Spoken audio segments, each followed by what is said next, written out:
Yn y fideo yma, nawn ni ystyried sut i ddatrys y 4 hafaliad syml dyn ni weld ar y sgrin. A dwi'n deud fod hein yn hafaliadau syml roedd fod yn bosib i datrys nhw mewn un cam cyfrifo yn unig. Nawr gadewch i ni gychwyn efo'r hafaliad yma fan hyn. X adio 3 yn hafalu 9. Dyn ni'n chwilio am werth ar gyfer x, fel fod x adio rhif 3 reid ateb 9. Felly, rhaid ni ystyried y cwestiwn yma. Pa rhif adio 3 sydd wedi ateb 9? Wel, rhaid yr rhif yna fod yn 6, roedd mae 6 adio 3 yn 9, ac felly y datrysiad i'r hafaliad yma ydy x yn hafalu 6. Hefyd, os hoffwch chi, sa'ch chi wedi gallu ffeindio'r 6 yma drwy wneud y swm 9 tynnu 3. Yn yr ail hafaliad, x tynnu 4 yn hafalu 6, dyn ni eto'n chwilio am werth ar gyfer y llythyren x, ond tro hyn, mae rhaid i x tynnu y rhif 4 bod yr un fath â 6. Felly, dyn ni'n gofyn y cwestiwn yma i'n hunan. Pa rhif tynnu 4 sydd wedi ateb 6?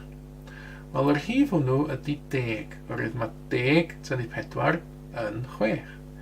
Felly, y datrysiad yn fan hyn ydy x yn hafalu 10, a hefyd ffordd arall o ffeindio'r 10 yna fos yn gwneud 6 adio y 4 yma, dad wneud y swm tynnu.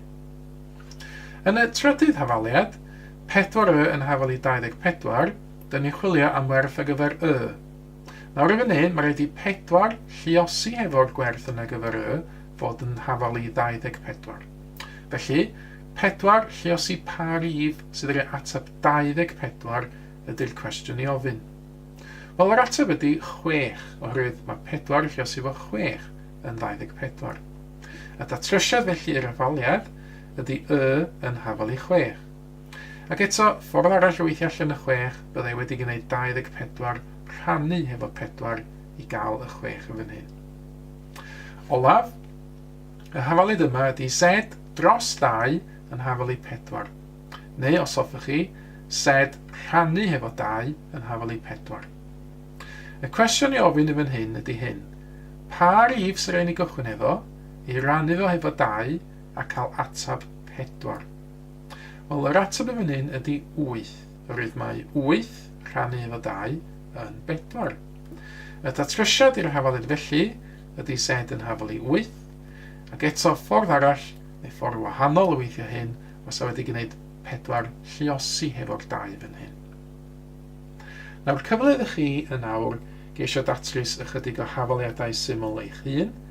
Mae yna rei wedi ymddangos ar y sgrin.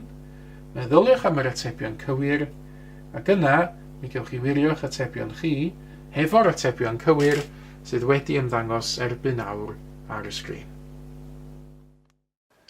Mae mwy o fideos adolygu ar gael ar ein sianel YouTube Adolygu Mathemateg. Am y newyddion diweddaraf neu holi cwestiwn, dilynwch ein cyfrif trydar @Mathemateg. Neu ewch i'n gwefan www.mathemateg.com am fwy o adnoddau adolygu.